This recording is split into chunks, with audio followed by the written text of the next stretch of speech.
Hey everybody, this is Shravan Aparaju. A long time no see. I'm here to give my opinions about the recently held French Open before the dust finally settles. I know it's been a week since the championships, but before the dust settles, I'd like to give my opinion. I have a lot to say because I haven't recorded a video in almost a year, or maybe it could have been longer.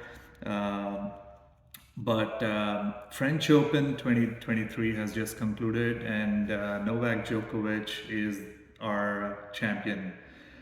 Wow, what an incredible achievement this is! 23 Grand Slam titles. The record in men's tennis. He equaled Serena Williams's singles Grand Slam record. And a decade ago, it's been thought of as something that's almost not achievable.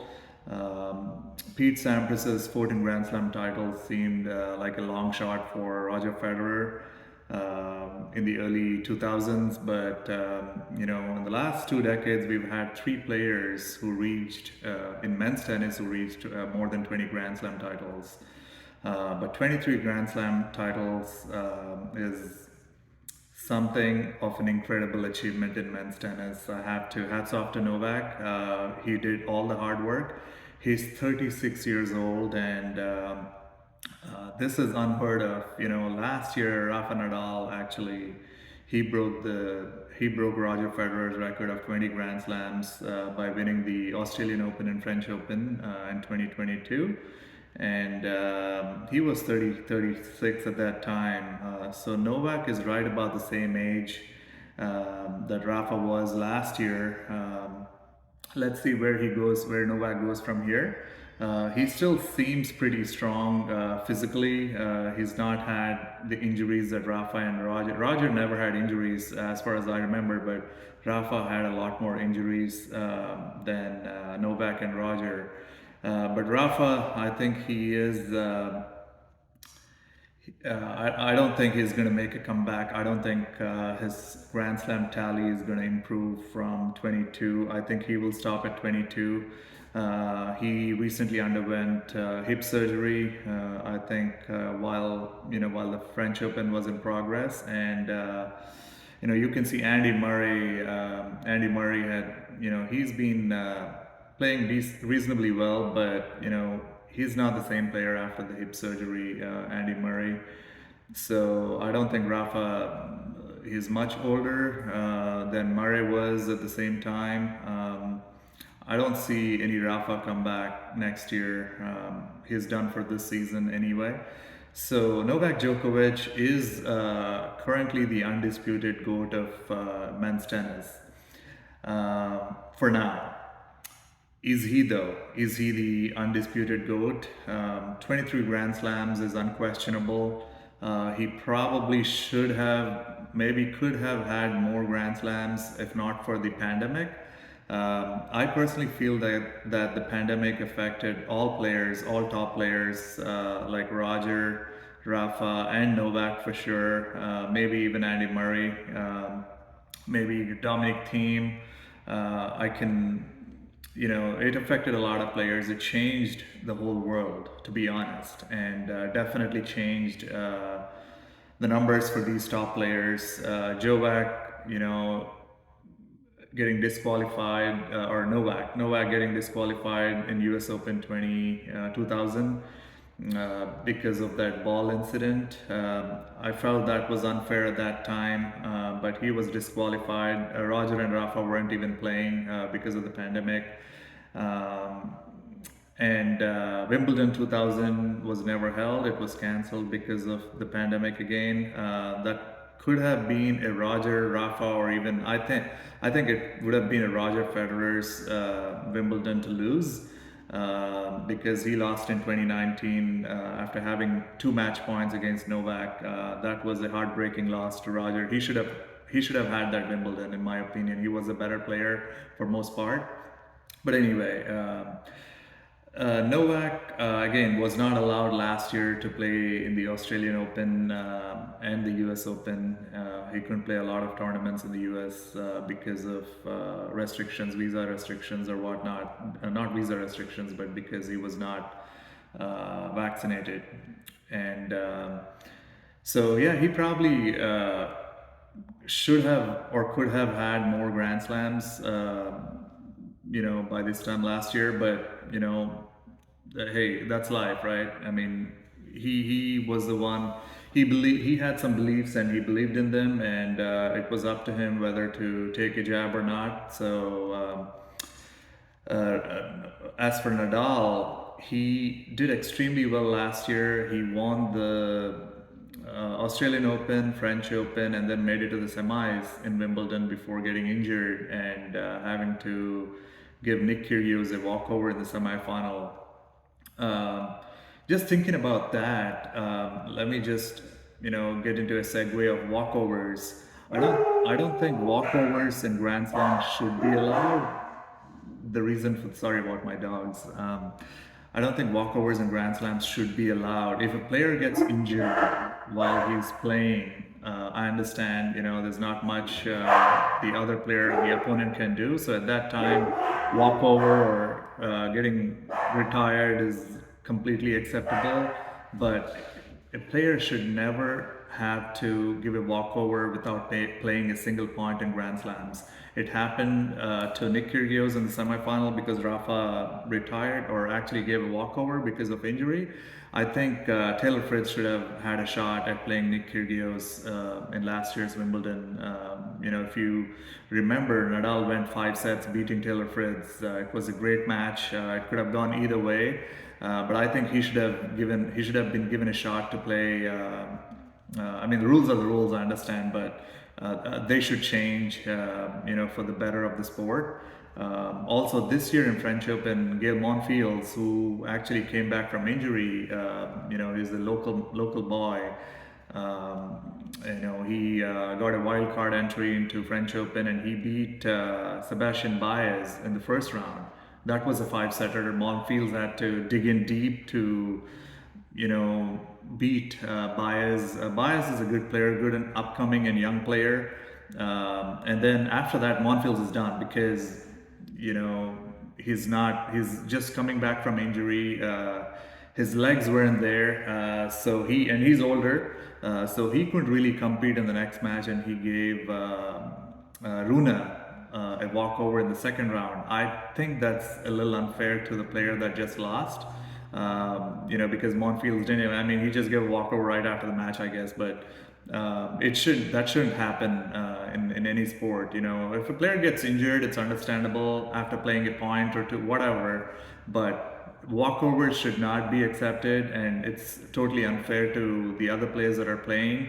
And definitely don't want to give a walkover in semifinal or quarterfinal or fourth round or whatnot, because that's too easy for the opponent. I mean, you can't just get a walkover and get past in Grand Slam tournaments, in my opinion.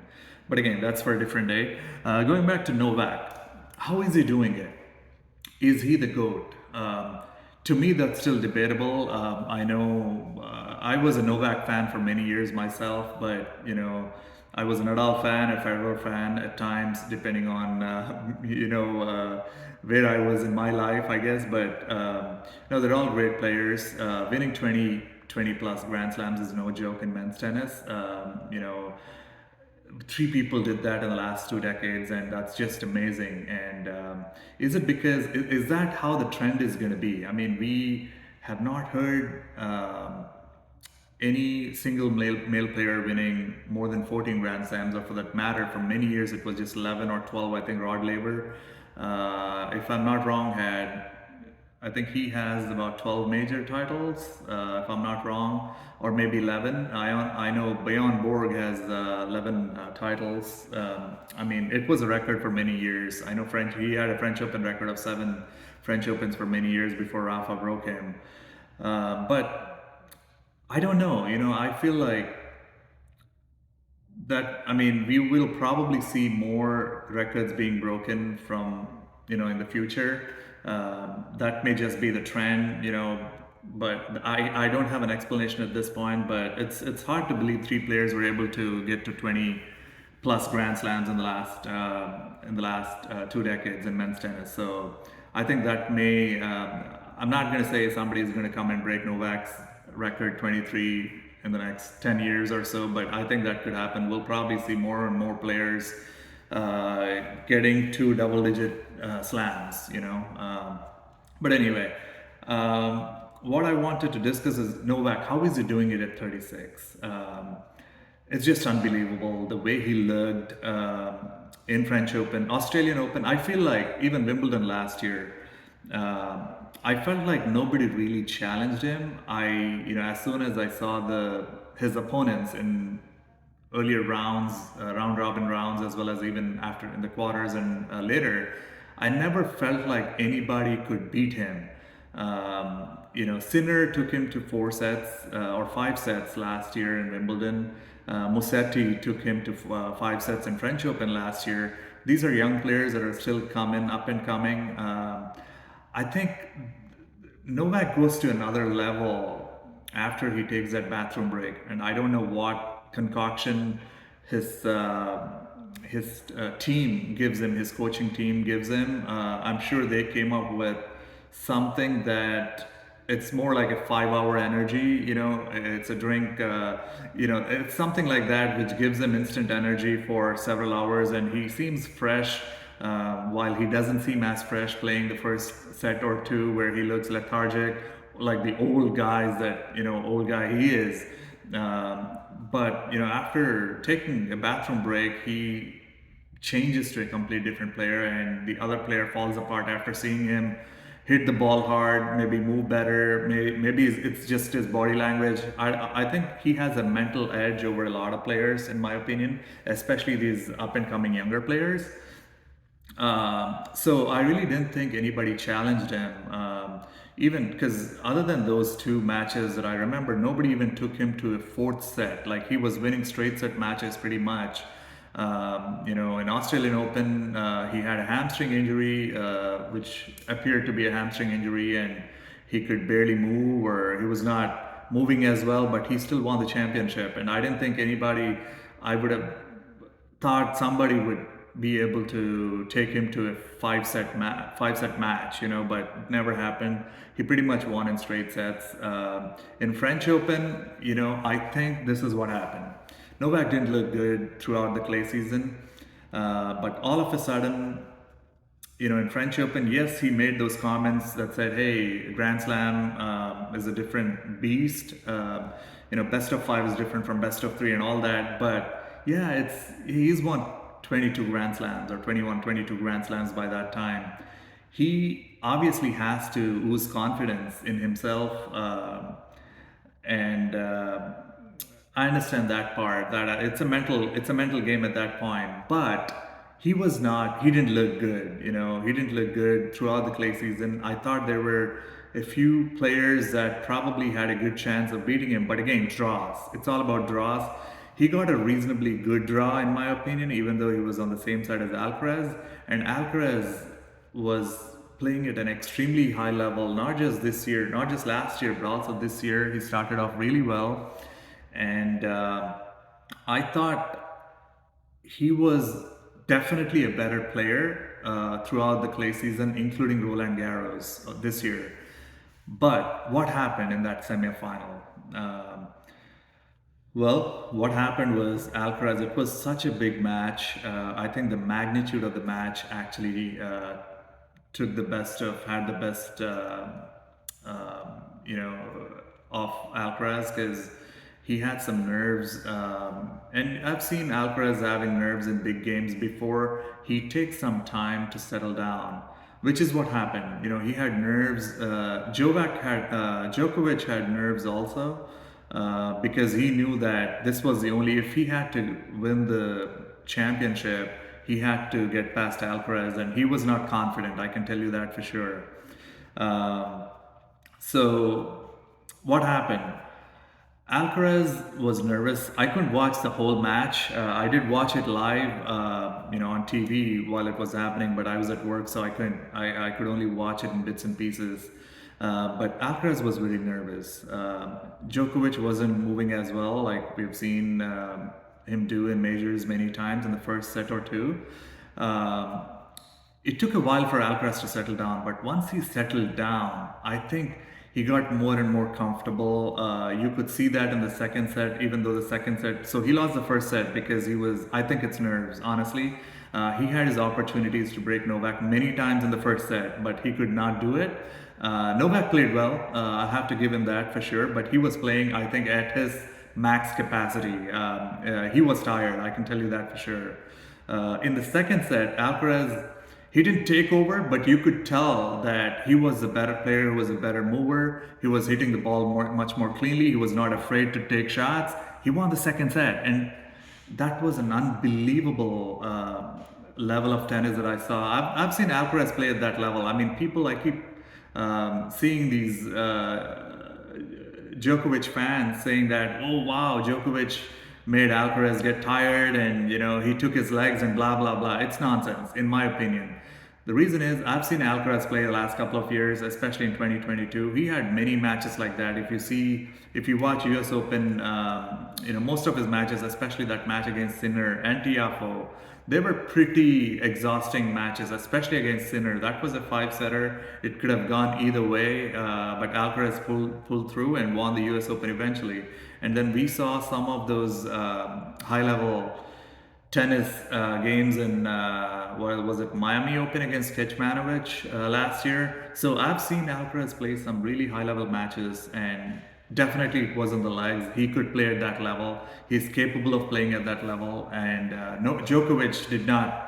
Yes, it was a very intense match, or the first couple of sets, but he didn't take his legs. I mean, Alcaraz crammed not because that he was dehydrated or he didn't, hydrate enough the last couple of days or whatnot. He had enough rest.